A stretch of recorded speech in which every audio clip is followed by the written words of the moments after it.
P R Q একটা business start করেছে, তার মধ্যে পি আর কিউ এর ইনভেস্টমেন্ট কত আছে? পি এর হচ্ছে 90,000 আর কিউ এর হচ্ছে 1,50,000।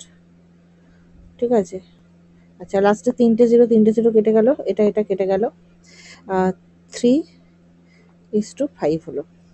আচ্ছা কতদিনের জন্য ইনভেস্ট করেছে? পি ইনভেস্ট করেছে 8 মাসের জন্যে আর কিউ ইনভেস্ট করেছে 5 মাসের জন্যে। তাহলে 5 মাসের জন্য আর 8 মাসের জন্য এখানে কিউ এর শেয়ার জানতে চেয়েছে 50,000, যদি ওর প্রফিট পার্সেন্টেজ হয় তাহলে কিউ এর পার্সেন্টেজ কত হবে? কিউ এর পার্সেন্টেজ হবে 25/25 প্লাস 24 মানে 49। প্রফিট পার্সেন্ট কত বলেছে? 50,000 অ্যাপ্রক্সিমেটলি আমাকে জানতে চেয়েছে। আচ্ছা এটা যদি আমি নিচেটা যদি 50ই ধরে নিতাম না, তাহলে এটা আমার কি হতো? এক মিনিট, আমি সাপোজ যদি এটা 50,000 নিচেটা ধরে নিতাম তাহলে এটা মোটামুটি 1000 দিয়ে কেটে যেত।